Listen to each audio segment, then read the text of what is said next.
Hola, soy el doctor Anselmo Flores Andrade. Sean bienvenidos a esta sesión organizada por la Asociación Iberoamericana de Docencia Universitaria, AIDO, a cuya presidenta, la doctora Alicia Rivera, le damos las gracias por darnos este espacio. En la sesión de hoy abordaremos el tema de equidad en la educación. Para ello, tenemos como invitada a una de las académicas más prestigiadas del país, la doctora Silvia Schmecker, a quien le damos las gracias por haber aceptado estar con nosotros y poder compartir sus reflexiones sobre el tema. Doctora Schmecker, gracias por haber aceptado. No, al contrario, muchas gracias por la invitación. Antes de iniciar, en la conversación voy a leer una síntesis curricular de la doctora Schmecker y va a ser una síntesis porque en verdad abordar el currículum muy amplio que tiene nos llevaría toda la sesión. La doctora Silvia Schmecker es licenciada en Sociología y maestra en Investigación Educativa por la Universidad Iberoamericana de la Ciudad de México. Realizó estudios de doctorado en Sociología de la Educación en el Instituto de Educación de la Universidad de Londres. Es investigadora de la educación desde 1970 y en su dilatada carrera profesional ha sido, entre otros, directora académica del Centro de Estudios Educativos entre 84 y 94, profesora investigadora titular del Departamento de Investigaciones Educativas del Centro de Investigación y Estudios Avanzados, CINVESTAP, del Instituto Politécnico Nacional de 94 a 2001, presidió la Junta de Gobierno del Centro de Investigación e Innovación Educativa de la Organización para la Cooperación y Desarrollo Económicos, OCDE, de marzo del 2002 a mayo del 2004. Fue coordinadora general de Educación Intercultural y Bilingüe de la SEP entre 2001 y 2007, directora del Instituto de Investigaciones para el Desarrollo de la Educación en la Universidad Iberoamericana hasta el 2013. Fue presidenta de la Junta de Gobierno del Instituto Nacional para la Evaluación de la Educación, vicerrectora académica de la Universidad Iberoamericana, Ciudad de México, en el periodo 19-22. La doctora Schmecker ha realizado investigación en los campos de la calidad de la educación básica, la educación de adultos, la educación intercultural y la formación en valores. Es integrante del Sistema Nacional de Investigadores desde hace 26 años, contando en la actualidad con el reconocimiento de nivel 3 en el SNI. Ha publicado más de 150 trabajos entre libros, artículos y ensayos.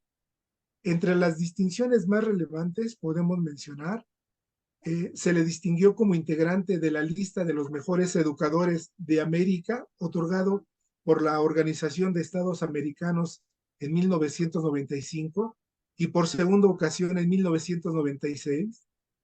Por su trayectoria en educación, recibió el Premio Nacional María Lavalle Urbina en 1998 y el Premio Tlamatini en 2003. La República Checa y la UNESCO le otorgaron la medalla Juan Amos Comenius en 2008. En 2009 obtuvo el reconocimiento al mérito Pablo Latapí, otorgado por el COMIE por su contribución destacada a la investigación educativa.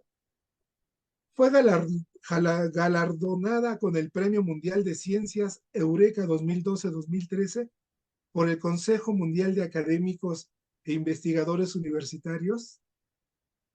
En 2017, la Universidad Autónoma de Baja California le concedió el título de doctor honoris causa por su aportación a la investigación educativa en los ámbitos de educación indígena, la interculturalidad y la cultura evaluativa. En 2019, la Universidad de Concordia en Quebec le otorgó un doctorado honoris causa y el año pasado, en 2023, la Universidad de Colima le otorgó el doctorado honoris causa por su excepcional trayectoria y contribución al desarrollo de la investigación educativa, en particular la educación básica, la educación en valores y la educación intercultural. En verdad es un honor tenerla con nosotros, doctora Schmecker. y vamos a iniciar nuestra sesión. Con gusto. Doctora Schmelger, pongamos una fecha, desde la década de los 90 se realizaron una serie de reformas educativas en nuestro país, que tuvieron una diversidad de propósitos.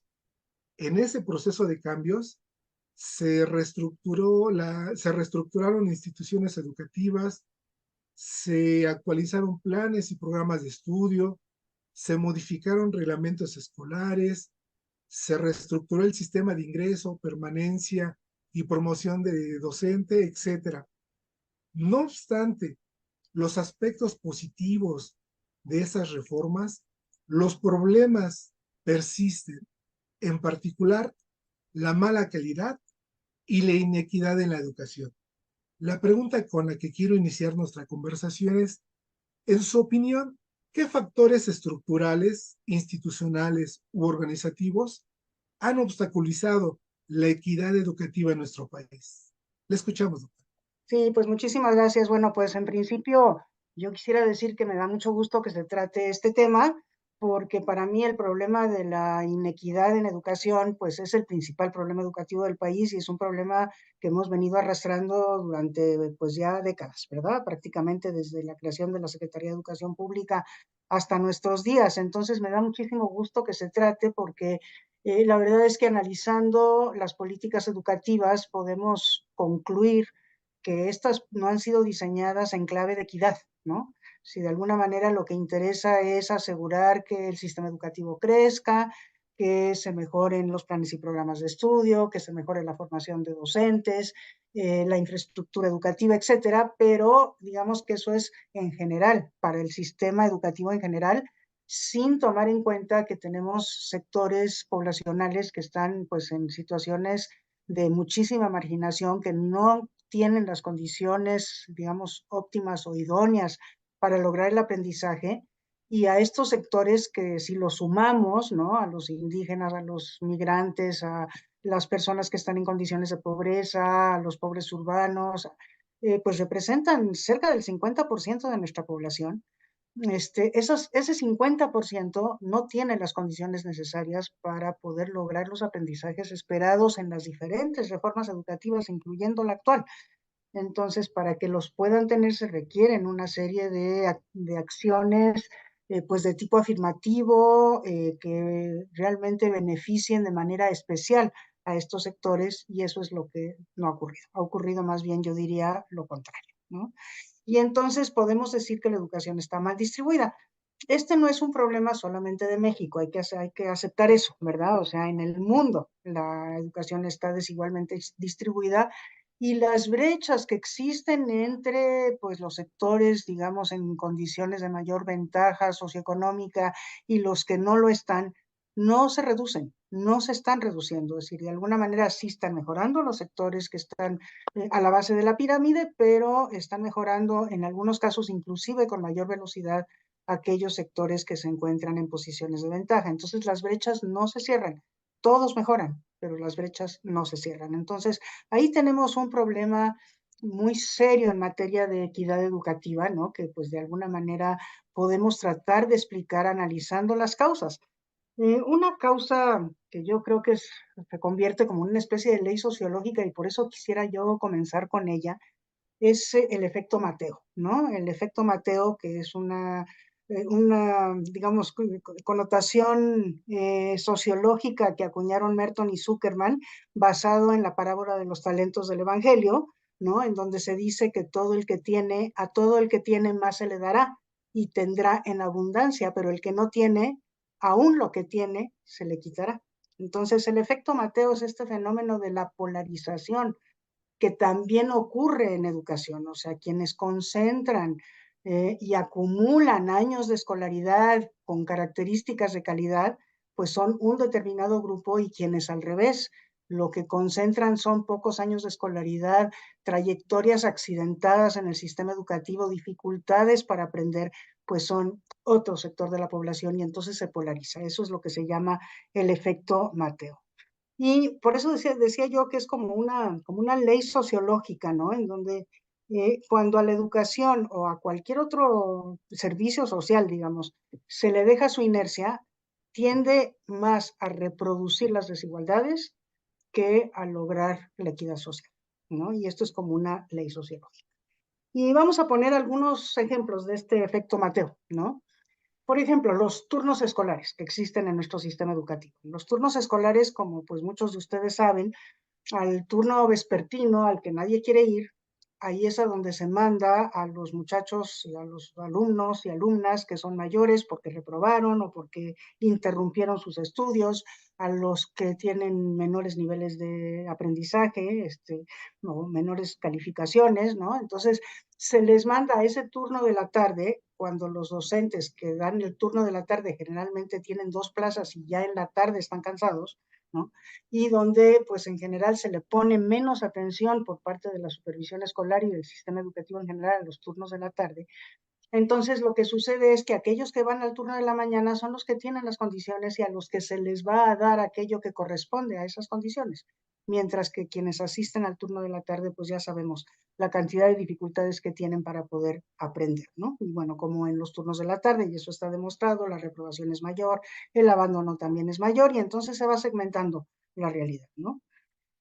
Otro ejemplo, los exámenes de colocación, ¿no? Tenemos el Comipems que coloca a los estudiantes en la educación media superior en algunas ciudades de México, la Ciudad de México es una de ellas, ¿no? Y entonces, bueno, ahí ¿qué sucede? Que los estudiantes que vienen de escuelas de turnos vespertinos, por ejemplo, o de escuelas en la periferia de la ciudad, cuando eligen, porque lo que tienen que hacer al presentar el examen es poner en orden de importancia, sí, en orden de jerarquía a qué bachillerato quieren ir, ¿no? Entonces, pues cuando eligen un buen bachillerato en primer lugar y tienen baja calificación en el examen por el origen escolar que traen consigo, pues entonces nunca van a conseguir asistir a esa escuela que pusieron en primer lugar, sino que se les van a mandar al segundo o al tercero, que generalmente son escuelas que tienen menos calidad. Entonces, el propio sistema de selección y colocación de los estudiantes a través de Comipems es un ejemplo del efecto Mateo de cómo va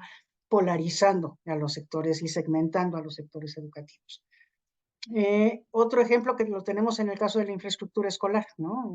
Cuando estábamos en el Instituto Nacional para la Evaluación de la Educación, hicimos una evaluación de las condiciones de aprendizaje, incluyendo la infraestructura escolar, y ahí pues pudimos demostrar fehacientemente con una muestra representativa a nivel nacional cómo las escuelas que están en zonas indígenas o que están en zonas rurales empobrecidas o que están en zonas marginales urbanas tienen una infraestructura siempre más pobre que aquella que tienen quienes están ubicados en zonas de clase media urbana, ¿no? Entonces, siempre salen perdiendo las escuelas indígenas, las escuelas multigrado, las rurales generales, cuando se les compara, ¿no? Entonces, eso es un ejemplo de cómo la política educativa no se diseña en clave equidad. ¿Por qué se le da menos a los que tienen menos? ¿No? O sea, no hay un intento de compensar por esas desigualdades iniciales.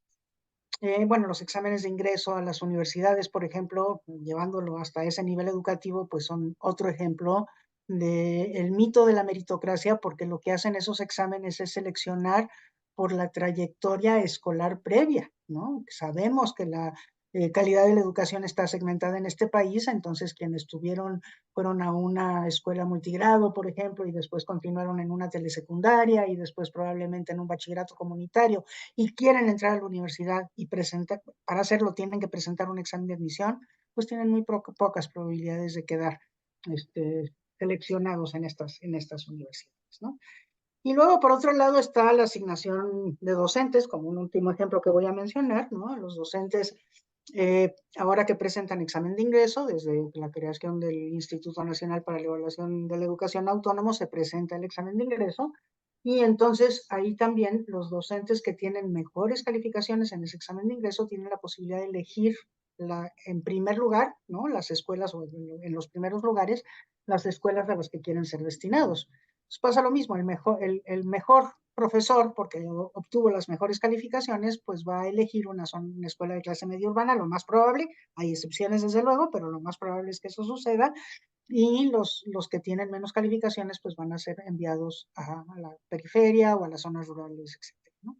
Son ejemplos de cómo, y ni cuenta nos damos de cómo estos mecanismos siguen reproduciendo las desigualdades y sigue siendo inequitativa nuestra realidad educativa. Pero hay muchas otras explicaciones, me voy a ir un poquito más rápido porque me estoy tardando mucho, pero bueno, una es la manera como se distribuye la capacidad de exigir o la capacidad, primero el conocimiento de los derechos que tiene la población en relación con la educación, el derecho humano básico a la educación, pues no se conoce de la misma manera en las clases altas que en las bajas, y entonces eso disminuye la capacidad de exigir una educación de calidad, ¿no?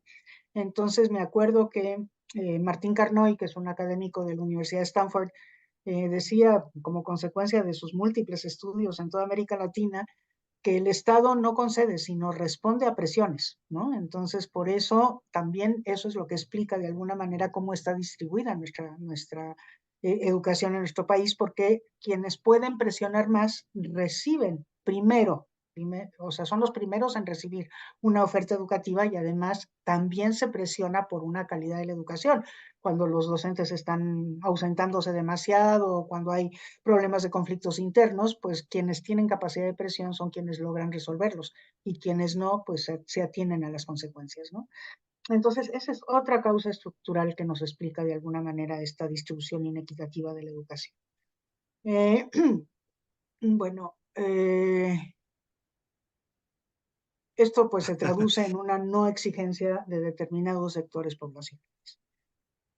Las políticas educativas, por otro lado, se preocupan mucho por subir los promedios, ¿no? Aquí un colega con el que he venido trabajando en un proyecto de equidad educativa que se llama Dan Wagner de la Universidad de Pensilvania, insiste en eso, ¿verdad? O sea, cómo subir los promedios es relativamente fácil cuando para subir el promedio se atiende a aquellos que están en condiciones de ventaja. Igual se suben los promedios porque se mejora el aprendizaje o la asistencia o la permanencia de aquellos que están en mejores condiciones y eso eleva los promedios, ¿no?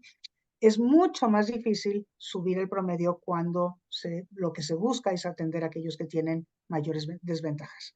Entonces, ¿qué sucede? Que no se atiende a los que tienen mayores desventajas, se logran incluso alcanzar metas de política educativa, de lograr pues mayor cobertura, mayor permanencia, incluso mayor aprendizaje, pero eso no significa que se están reduciendo las brechas y más bien en muchos casos lo que ocurre es que se están reproduciendo las desigualdades.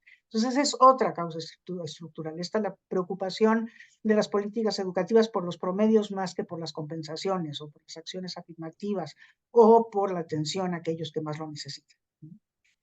Otra causa es pues la cuestión de la educabilidad. Ahí Juan Carlos Tedesco trabajó muchísimo este tema, ¿no?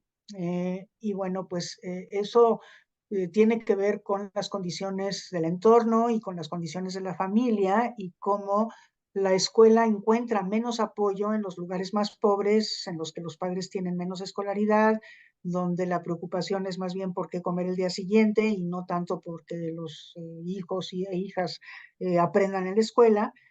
Y entonces, bueno, pues aquí lo que sucede es que cuando en la familia no están dadas las condiciones, la escuela tendría que tener una acción de naturaleza compensatoria, ¿no? Y eso es lo que no ocurre, ¿no? O sea, cuando se está atendiendo a familias en bajas condiciones de educabilidad es donde la escuela funciona peor, donde los maestros están menos formados, en donde menos se apoya de parte de la supervisión y del sistema educativo en general, y donde, bueno, las condiciones infraestructurales, etcétera, son más pobres, etcétera, ¿no? Entonces, bueno, luego, otro problema es que la igualdad de oportunidades se ha interpretado y a la fecha es así cómo asegurar el acceso a la escuela, ¿no? Lo que sucede adentro de la escuela importa menos a la política educativa y lo podemos ver ahora muy claramente con las políticas de becas, ¿no? En este momento, pues prácticamente todos los programas sociales que tenía el Estado mexicano para la educación se han concentrado en becas y muchas de estas becas son de naturaleza universal. Entonces, bueno, a todos los estudiantes de bachillerato, por ejemplo, se les da una beca para asegurar que asistan al bachillerato. Pero entonces, ok, se asegura el acceso. Pero ¿qué pasa en la escuela cuando no se ha trabajado nada para que esa escuela que está recibiendo a más estudiantes que tienen becas, para que esa escuela mejore? Y eso es lo que no está ocurriendo. Entonces, interpretar la igualdad de oportunidades como únicamente asegurar el acceso pues es impedir que la escuela cumpla con esta función de preparar a todos los educandos para una vida en sociedad, ¿no? Con la calidad necesaria. Entonces, bueno, aquí es como relativamente sencillo ver cómo para los gobiernos resulta más fácil distribuir insumos, distribuir cosas, ¿no? Dinero, insumos, material de construcción, etcétera, ¿no? Eso es relativamente sencillo. Los procesos que son los que definen que la educación sea de calidad, para eso es menos bueno el Estado, ha desarrollado menos capacidades para poder mejorar los procesos. Y eso lo estamos viendo como muy claramente en estos tiempos también. Por otra parte, esto es algo que encontró Carlos Muñoz Izquierdo, es el hecho de que cuando las políticas educativas van destinadas a los más pobres, cuestan más, porque es más difícil llegar a ellos, están más lejos, no hay comunicaciones, las escuelas son más pequeñas, etcétera, hay problema ahí de economía de escala, entonces cuesta más y por otro lado tardan más en verse los resultados entre los más pobres. ¿Por qué? Porque las condiciones previas son muchísimo más complicadas por este asunto de la educabilidad y por todos los demás que hemos visto acá, las cuestiones socioeconómicas, etcétera, ¿no? Entonces, tardan más tiempo en ver los resultados. Entonces, cuando el criterio para saber si una política educativa continúa o no continúa es el costo-beneficio, es decir, qué tan rápido se logran los resultados con qué poblaciones. Y se ve que con los pobres no se logran, entonces se cancelan los programas antes de dar oportunidad a que los programas funcionen con los más pobres. Y eso pues lo hemos visto en varias ocasiones, no sé, incluso con el programa de oportunidades sucedió muchísimo tiempo, ¿no? Que bueno, se veía que entre más pobre era la comunidad, pues menos resultados o más tiempo tardaban en verse los resultados, cualquiera de las dos cosas. Entonces, bueno, aquí también este factor costo-beneficio no es relativizado como debiera serlo en función de las características de la población y por eso los programas sociales verdaderamente importantes que pues, atienden al asunto de equidad se cancelan antes de dar la oportunidad de que tengan resultados, ¿no? Otra causa estructural también tiene que ver con la manera como se financia la educación y bueno, muchas de las cosas que he dicho también son consecuencia del financiamiento, pero el financiamiento educativo tiende a ser inercial, ¿no? Entonces, bueno, si un determinado estado de la República recibía una X cantidad en un año Y, entonces al año siguiente se le da la cantidad X que recibía, en el año Z se le da esa cantidad más la inflación y eso se le llama inercial independientemente de si ese estado está en una condición de crecimiento o está en una condición de mayor necesidad, por mayor pobreza o por peores condiciones de la infraestructura, etcétera, ¿no? Entonces, nada más el financiamiento sigue creciendo con los mismos criterios con los que fue asignado en un principio, que generalmente no fueron criterios de equidad. Y entonces, pues se sigue reproduciendo esta desigualdad. Por otro lado, bueno, y esto es algo que en este momento sí está siendo combatido, es este asunto de los modelos únicos, ¿verdad? O sea, tenemos una población muy diversa, sumamente heterogénea desde todos puntos de vista, geográfico, cultural, socioeconómico, etcétera, sumamente diversa y hemos tenido a la fecha pues un currículum nacional totalmente homogéneo y entonces, y una manera también enteramente homogénea, teórica, de funcionamiento de las escuelas, de organización y de funcionamiento de las escuelas, cuando sabemos que las condiciones son muy diferentes. Entonces, pues el caso de cómo estos modelos no se adaptan a las poblaciones migrantes, por ejemplo, o a las poblaciones indígenas, pues es también ya algo muy conocido y sin embargo seguimos intentando hacer modelos únicos, ¿no? Pues ahora con la nueva escuela mexicana empieza a haber cierta mayor autonomía de los docentes para que vayan adaptando a las condiciones de la localidad, para que pueda ser más relevante la educación, con muchísimas dificultades, que si quieren después abundamos sobre ellas, pero en términos generales en nuestra historia lo que ha habido son modelos homogéneos, ¿no? Y luego pues hay que tomar en cuenta que hay una interseccionalidad en todo esto, ¿verdad? O sea, que la pobreza se, digamos, sobrepone a otro tipo de característica como el ser indígena, hablar otra lengua, tener mayor edad que la reglamentaria, con la historia de reprobación y de trayectorias educativas accidentadas, con la necesidad de trabajar, con discapacidades, con la necesidad de emigrar, ¿no? Entonces, bueno, estas interseccionalidades, pues es justamente lo que nos explica por qué si tomamos el criterio más abarcativo, que es el criterio de niños y niñas en condiciones de pobreza, tenemos que cerca del 46% de nuestros niños y niñas están en estas condiciones de dificultades para responder al modelo educativo que los está atendiendo. Y entonces, en síntesis, lo que tenemos es que hay la pobreza de la población y la pobreza de la oferta coinciden perversamente, ¿no? O sea, a la pobreza de la población corresponde una oferta más pobre. Y entonces, evidentemente, lo que generan es desigualdad de resultados o inequidad en la calidad de los aprendizajes, que pues lo que se busca con la educación es que la educación sea el mecanismo igualador por excelencia, y pues estas son las causas que hacen muy difícil lograr esto. Eso es. Sí, totalmente de acuerdo con usted, doctora Schmelke. Una de las debilidades de todas estas políticas educativas ha sido tratar igual a los desiguales y eso ha sido algo que ha reproducido estas desigualdades.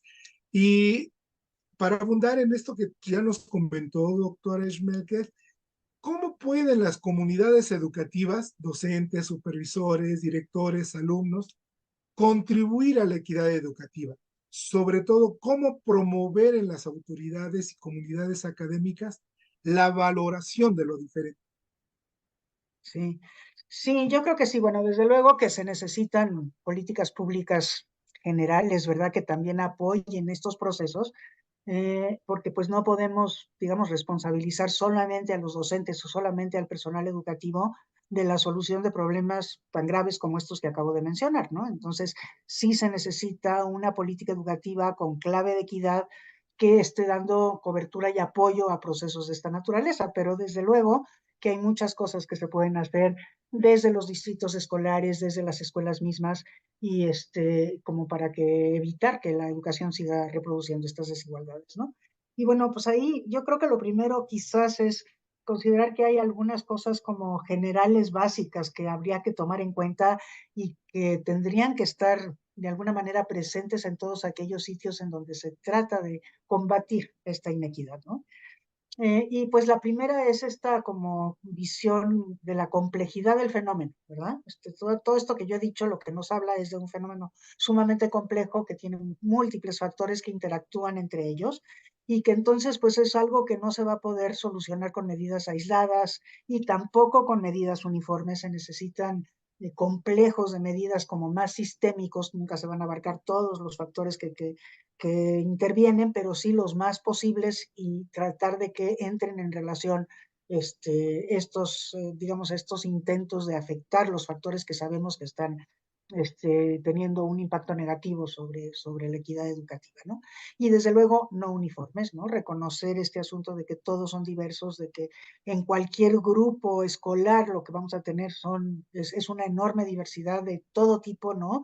De aspiraciones, de gustos, de talentos, de formas de aprender, pero también de niveles socioeconómicos, de factores culturales, en fin, o sea, como y de ritmos de aprendizaje, de historias escolares previas, ¿no? Ahora con la pandemia, por ejemplo, una de las cosas de las que nos dimos cuenta es que cuando recibimos a los niños de vuelta en las escuelas, la heterogeneidad del aprendizaje logrado, pues era muchísimo mayor porque pues había dependido mucho de si habían tenido acceso o no a la tecnología, apoyo o no en casa, etcétera, como muchas cosas, o si habían tenido que trabajar. Entonces, pues lo que tenemos en un mismo grupo es una enorme heterogeneidad. Siempre la tenemos, con la pandemia eso se vio, digamos, exacerbado, ¿no? Entonces, eso sería, digamos, lo primero.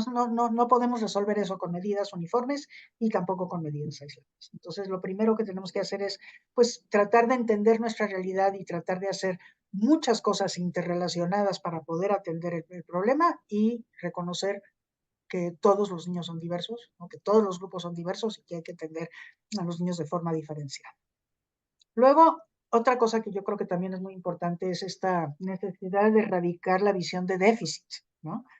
Eh, este asunto que, bueno, estuvo con nosotros durante tantísimo tiempo, ahora ya somos bastante más conscientes, ¿no? Pero de pensar que los que no se parecen a los que son de clase media urbana, lo que pasa es que les falta, ¿no? O sea, tienen algo que les falta. Entonces, en todo caso, hay que darles aquello que les falta para que se parezcan un poquito más a los niños de clase media urbana, ¿no? Y entonces, eso hay que erradicarlo, porque no es que les falte, es que son diferentes, ¿no? Y entonces tienen diferentes tipos de aspiraciones, de visiones de la calidad educativa, de intereses educativos mismos, ¿no? Y entonces ahí tenemos que alentar el respeto y la valoración de la diversidad. Luego, pues también, y esto es a nivel de política educativa, tenemos que revertir este esquema de distribución de recursos, ¿no? Entonces, por ejemplo, el financiamiento, pues habría que buscar un piso común, que es el gasto por alumno, y los pluses que sean necesarios. Yo pongo como ejemplo, que es un ejemplo odioso, porque siempre los ejemplos europeos son odiosos, pero en los países de Europa, en general eso sucede, ¿verdad? A las escuelas se les da el dinero directamente para que ellos lo gasten, ¿no? Y el cálculo que se hace para darles ese dinero, para que lo gasten, es cuál es su matrícula, y eso se multiplica por el gasto per cápita en educación primaria o secundaria, según de lo que se trate. Entonces, con eso se asegura que todos los niños de todo el país tienen exactamente el mismo piso, ¿no? Y después, aparte del piso, una vez que está asegurado que ese piso sea igual, se le da más a aquellas escuelas que están en condiciones de pobreza, que tienen niños, ¿cómo se llama?, incluidos, que tienen niños con discapacidad incluidos, que están en una zona que se habla una lengua diferente a la lengua nacional, ¿no? En donde tienen especiales dificultades, pues se les da un plus, porque se reconoce que esas escuelas van a necesitar más recursos en personal, en capacitación, en apoyos materiales y didácticos, etcétera, que las escuelas que no están en esas condiciones, ¿no? Entonces, se da lo básico a todos, pero más a los que más lo requieren. Y bueno, pues eso es revertir nuestro esquema de financiamiento, ¿verdad? Desde luego, favorecer la profesionalización docente, que eso es fundamental. Sabemos que el docente es el factor más importante y bueno, pues invertir en el docente es lo que más va a redituar en materia de calidad educativa, y si invertimos en formar a los docentes con esta visión de equidad, pues también tendrá repercusiones en equidad educativa. Entonces, la profesionalización docente es sumamente importante, ¿no?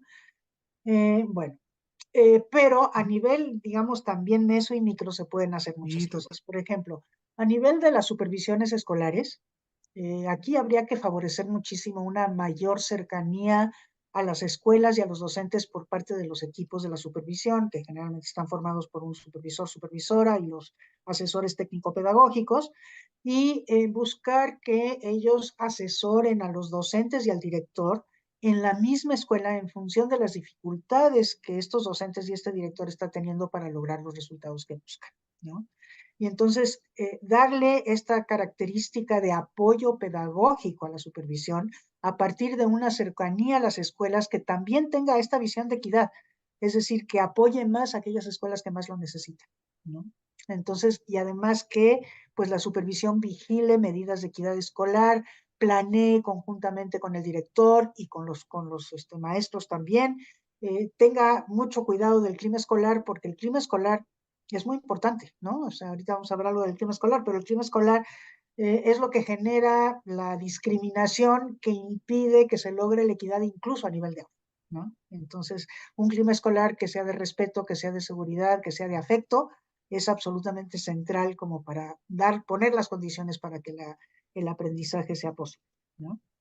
Y bueno, a nivel micro, pensando, digamos, a nivel de cada escuela, pues aquí hay que fortalecer mucho la gestión escolar, el liderazgo académico por parte del director, un director o una directora que sabe que en la escuela, pues la escuela es un lugar a donde se enseña para que los niños y las niñas aprendan, y aprendan muchas cosas, o sea, no solamente aprendan los contenidos de un plan de estudios, sino aprendan a convivir, desarrollen las competencias ciudadanas, tengan la posibilidad de relacionarse con la comunidad. Entonces, el liderazgo académico, que implica un buen trabajo en equipo, la creación de un clima escolar basado en el respeto, en el afecto, en la seguridad, que asegure una convivencia educadora, ¿no? La convivencia educadora, tanto la formal como la informal, ¿no? Que sea una gestión escolar que sí planee, que también monitoree si se están logrando los propósitos a lo largo del año y que evalúe al final si eso se logró, y que procure la participación de la comunidad.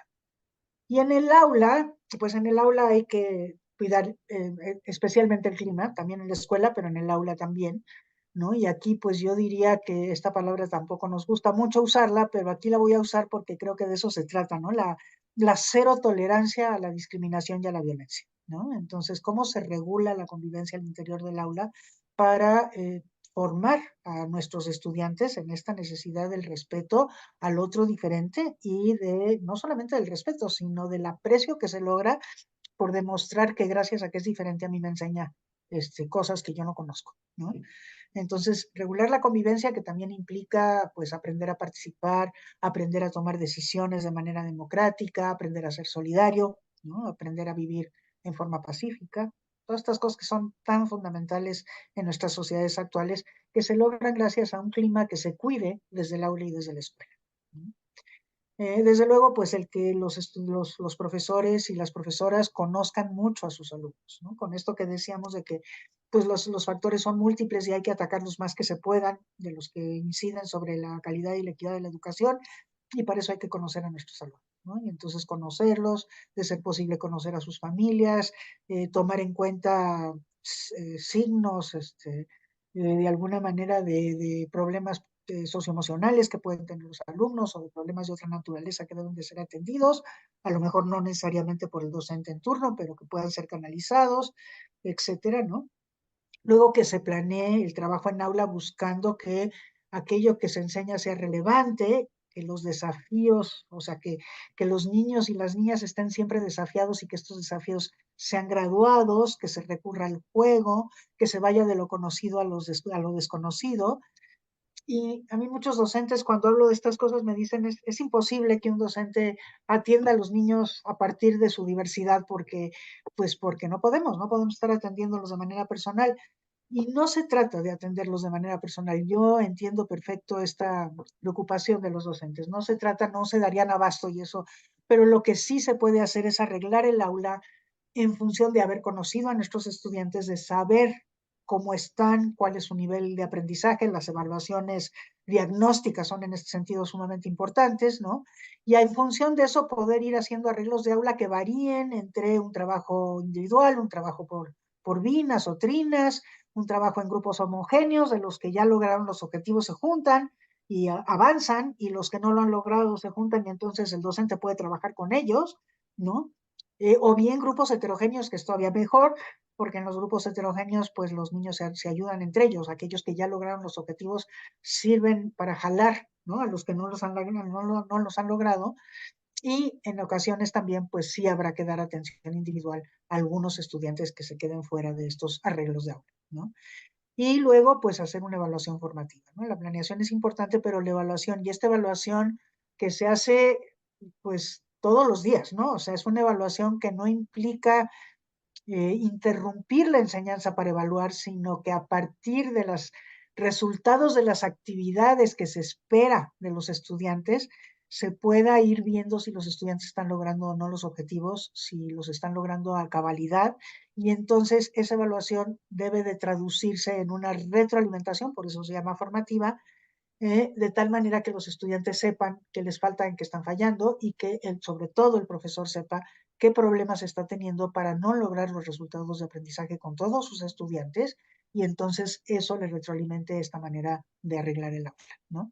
Y luego cuando se pueda también pues el uso de evaluaciones estandarizadas, porque la evaluación formativa es fundamental, digamos, es la mejor manera de evaluar a los estudiantes, solamente el docente los puede evaluar en su proceso de aprendizaje, pero el docente no tiene manera de comparar con otros, ¿no? Entonces, cuando hay información de evaluaciones que vienen de otros lados, que vienen de fuera, que son evaluaciones estandarizadas, cuando hay ejercicios de evaluaciones estandarizadas, mi opinión es que esas pruebas se tienen que generalizar a todas las aulas para que los maestros mismos las apliquen y puedan comparar los resultados de sus alumnos con los promedios de su zona, con los promedios de su estado, y con los promedios de sus tipos de escuela, etcétera, ¿no? Y que eso los retroalimenta en cuanto a cómo estamos respecto de otros que tienen propósitos de aprendizaje similares, ¿no? Entonces, por ahí es donde yo cerraría, digamos, la respuesta a esta pregunta. Wow, doctora Schmelke, qué valiosa, de manera esquemática, nos dio toda la complejidad de esto de la inequidad en la educación y sobre todo sus reflexiones a nivel macro, meso y micro que pueden ayudar a contribuir a resolver este problema.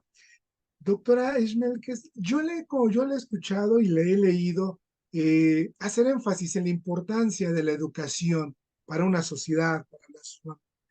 Pero me gustaría preguntárselo de forma negativa para que nos quede más claro.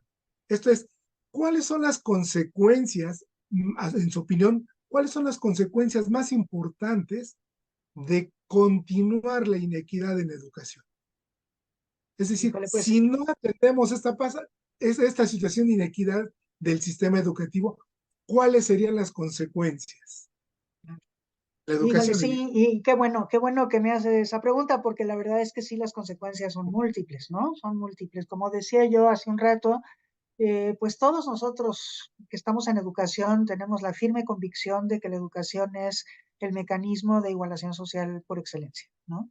Y cuando no está funcionando de esa manera, pues justo lo que no vamos a lograr es que la educación funcione como tal. Y eso es una enorme injusticia, porque sabemos que la educación puede funcionar para ser un igualador social.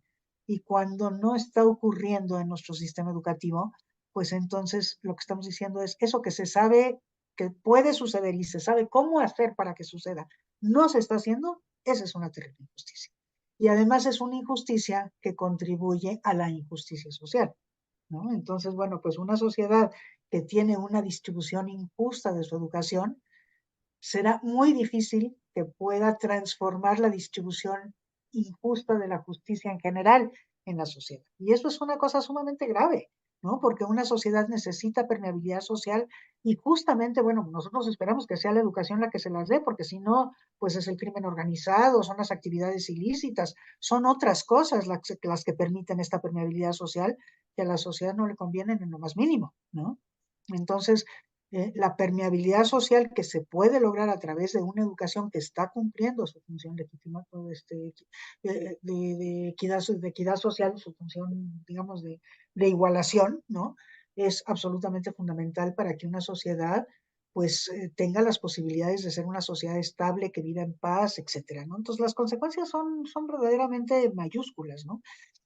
Bueno, sin considerar que la educación es un derecho humano fundamental y cuando no se está cumpliendo, es decir, el derecho a la educación lo que significa es el derecho a aprender, el derecho de todas y de todos de aprender, yo lo quiero definir como aquello que les permita tener una vida digna, ¿no? Desde ahorita, o sea, empezar desde hoy teniendo una vida digna y poder tener una vida digna en el futuro, ¿no? Entonces, ese es el derecho a una educación de calidad. Y cuando estamos violentando el derecho, porque la inequidad no es otra cosa más que violentar el derecho a la educación, entonces pues tampoco estamos cumpliendo con este derecho humano fundamental y las consecuencias pues también son terribles, ¿no?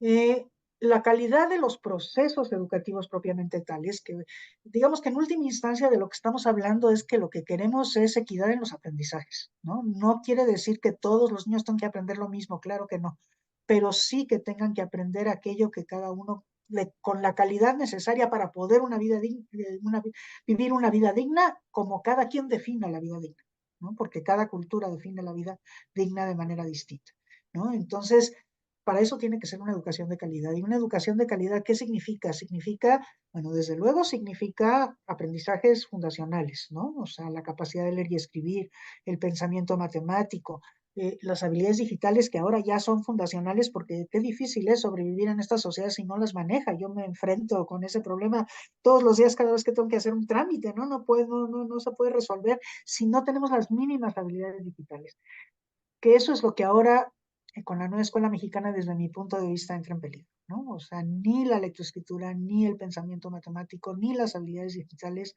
están sistemáticamente atendidas por el nuevo plan y programa de estudios y para mí eso me preocupa muchísimo. Para la calidad educativa es fundamental porque estas tres habilidades, por eso se llaman fundacionales, porque son las que permitan aprender todo lo demás, ¿no? Entonces, cuando estas se ponen en riesgo, pues tenemos ahí un problema muy serio de calidad de educación y para lo que queremos la calidad de la educación, que es un medio, ¿no? Que es un medio para la vida digna, ¿no?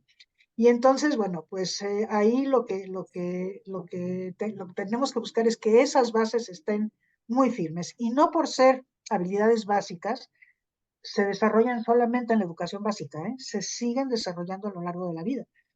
nosotros que ya no fuimos nativos digitales, pues tenemos que aprender a lo largo de la vida para poder desarrollar esas habilidades digitales básicas y fundamentales. Pero luego está la otra característica fundamental de una educación de calidad, es el pensamiento crítico, ¿no? Entonces, si la educación no es de calidad, entonces no vamos a formar en pensamiento crítico. Y eso sí es sumamente grave, porque cuando no se forma en pensamiento crítico, la democracia no es posible.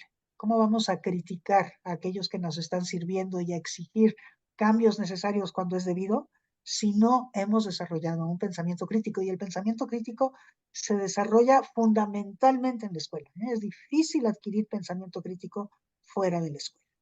Entonces, ¿qué pasa cuando el pensamiento crítico no se desarrolla en aquellas escuelas que no son de calidad? Pues que se desarrolla solamente en aquellas escuelas que sí lo son, y estamos polarizando esa capacidad de tener una acción democrática. Eso es sumamente peligroso en cualquier sociedad, ¿no? Y luego, bueno, sabemos que la educación tiene efectos sobre muchísimas cosas, ¿no? Por ejemplo, sobre la salud, sobre la sostenibilidad, sobre el tejido social, sobre la democracia, sobre la productividad, ¿no? O sea, sobre incluso la fertilidad, ¿no? Entonces, cuando no cuidamos la calidad y la equidad en calidad en los resultados educativos, pues lo que estamos poniendo en riesgo es que justamente estas cosas no se logren, ¿no? Que se logren para todas y para todos. Más salud, mayor sostenibilidad, fortaleza del tejido social, más paz, más democracia, más productividad, ¿no? Y entonces, bueno, para eso, pues los resultados tienen que ser equitativos, y pues son entre los, digamos que pueden, como dicen por ahí, ¿verdad? El costo, la educación es muy cara, pues sí, pero es más caro no hacer educación, y no hacerla bien, y no hacerla con calidad y con equidad. Eso es. Y le comentaba al inicio que el tiempo pasa muy rápido en este tipo de emisión, doctora Ishmael. Sí, Y así antes es. de que concluya, me encantaría, yo en una conferencia que dio usted a mediados del año pasado, usted mencionó el movimiento Fe y Alegría. Ajá. ¿Podría compartir para el público que nos ve la importancia de ese movimiento educativo? Ah, bueno, sí, con todo gusto. Bueno, Fe y Alegría es un movimiento que empezó en América Latina, ¿no? Es un movimiento de la Compañía de Jesús, ¿no? Ellos fueron quienes los organizaron, los jesuitas, que está en toda América Latina, con excepción de nuestro país, ¿no? Y la razón por la que no está en nuestro país es porque Fe y Alegría empezó siendo escuelas, ahora son muchísimas más cosas, pero las escuelas de Fe y Alegría operan en lugares de pobreza, ¿no? Su lema es: donde se acaba el asfalto empieza Fe y Alegría, ¿no? Entonces, nace justamente para poder llevar una oferta educativa de calidad a aquellos lugares a donde no llegaba una oferta educativa, punto, o esa oferta educativa requería de mayor calidad. Y entonces, pero lo que tiene Fe y Alegría son convenios con los estados, de manera que los estados subsidian a través del pago del salario de los docentes a las escuelas de Fe y Alegría, ¿no? Entonces, bueno, por la división iglesia-estado en nuestro país y por el laicismo arraigado, pues eso no es posible. No podemos esperar que el Estado financie escuelas que se llaman Fe y Alegría, escuelas que sean religiosas, ¿verdad? Entonces, por eso en México no existen escuelas Fe y Alegría. Pero en este momento Fe y Alegría tiene 1 millón de estudiantes en América Latina, ¿no? Y los estudios que se han hecho de calidad de los aprendizajes en las escuelas de Fe y Alegría, que funcionan en zonas rurales, en zonas indígenas, en zonas marginales urbanas, de hecho ahí empezaron, pero ya se han extendido muchísimo más, pues han demostrado que los estudiantes aprenden pues más que los estudiantes en escuelas de clase media, inclusive teniendo a los mismos profesores que, digamos, en las tardes trabajan en escuelas del estado en otro lado, ¿no? En alguna zona de la ciudad, a donde sí hay asfalto, por cierto. Entonces, pero con los mismos profesores se logran cosas totalmente diferentes. Entonces, pues es todo un movimiento, es una educación pues de mucha calidad, no solamente desde el punto de vista cognitivo, sino desde el punto de vista social, afectivo, emocional, ¿no? Son escuelas que forman en valores, que forman para la democracia, que forman en convivencia, Entonces, pues es un lindo movimiento. Con el tiempo se han ido ampliando, ahora ya también hacen educación no formal, trabajan con adultos, trabajan con comunidades, tienen radios educativas y hacen otra serie de cosas, pero digamos que lo fundamental siguen siendo sus escuelas y en general son escuelas primarias y secundarias bajas, ¿no? Y Ese es tienen el su movimiento. página institucional, ¿verdad, doctora? Donde la Sí, persona si ustedes se meten a puede. Google y buscan Fe y Alegría, les va a salir la página, así es. Ujú. Doctora Schmelkes, algo con que usted quisiera concluir esta valiosa intervención, alguna reflexión que nos deje a todos los docentes de la Ciudad de México o que nos van a escuchar. Pues sí, sí me gustaría quizás enfatizar esto que de alguna manera ya había yo mencionado, ¿no? Y este asunto de que, bueno, yo creo que los gobiernos y nuestro gobierno están conscientes de que la educación es fundamental y que es necesario irla mejorando de manera continua. De lo que no está consciente nuestro gobierno es que para hacerlo tenemos que revertir la manera como distribuimos los recursos destinados a educación, los financieros, pero también los humanos, también los materiales, ¿no? Entonces, eso lo tenemos que revertir y que tenemos que darnos cuenta de que hay que atender más a los que más lo necesitan, ¿no? Así que es muy claro que no podemos quitarle recursos a quienes ya lo tienen, pero cualquier recurso adicional destinado a la educación tendría que ir de manera privilegiada a aquellos que se encuentran en las peores condiciones de aprendizaje. Eso sería, yo creo que muy importante. ¿Para qué? Para poder lograr este propósito fundamental de que se cumpla el derecho a una educación de calidad para todas y todos, ¿no? Y en este sentido, pues reconocer que hay pues estas tres maneras de subir los promedios, que a todo mundo interesa que suban los promedios, ¿no? Una es que todos los estudiantes mejoren, ¿no? Y eso es muy difícil de lograr. Que todos los estudiantes mejoren es sumamente difícil por la gran heterogeneidad de los estudiantes desde luego es lo ideal. Ojalá lo pudiéramos lograr, que todos mejoran. Que mejoren los de arriba, que es lo que se suele hacer, ¿no? O sea, que los recursos generalmente son acaparados por este efecto Mateo natural por los que están arriba y entonces los que mejoran son los de arriba y eso también sube los promedios. Por eso seguimos mejorando, ¿no? Pero la tercera es que mejoren los de abajo, ¿no? Entonces, esta opción, ¿no? Pues es la que nos toca hacer. Acabo de ver los resultados de PISA para América Latina y podemos criticar a PISA todo lo que quieran ustedes. Yo comparto muchas de las críticas, pero una cosa que sí nos da PISA es esta posibilidad de compararnos entre nosotros como países de América Latina y con otros países del mundo. Y resulta que en la prueba de matemáticas, que es la prueba que más se focalizó en esta aplicación última que hubo, el 75% en promedio de los estudiantes de América Latina están por debajo del nivel básico en aprendizaje matemático. Por debajo del nivel básico, tres cuartas partes de nuestros estudiantes. En el caso de México es el 66%. En algunos países es más, en otros países es menos, pero el promedio es 75%. O sea, ese nivel por debajo del básico significa que no están logrando los aprendizajes necesarios para seguir estudiando al siguiente grado escolar o para salir de la escuela y sobrevivir en la vida. Estamos hablando de niños y niñas de 15 años, de muchachos y muchachas de 15 años de edad. Entonces, el 75% están por debajo del nivel básico. Entonces, es evidente que lo que tenemos que hacer es subirlos a ellos, trabajar con ellos para que ellos suban. Y esa es la tercera manera de subir los promedios. Vamos focalizándonos en aquellos que más lo necesitan, porque subiendo el piso, pues suben todos también. Todos van a aprender mejor. Entonces, bueno, pues eso es, yo quisiera dejarles con esa cosa para que, con esa idea para que ustedes la reflexionen y a lo mejor pudiéramos, en alguna otra ocasión comentarla más ampliamente. Gracias, doctora Schmelke. Y bueno, pues soy el doctor Anselmo Flores Andrade y fue un honor haber conversado con la doctora Silvia Schmelke, una destacada investigadora e impulsora de la calidad, la inclusión y equidad en la educación, con especial énfasis en los grupos marginados en situación vulnerable del país. Gracias, doctora Schmelke, y No, hasta muchas pronto. gracias a ustedes por la oportunidad. Hasta luego, nos vemos. Hasta luego.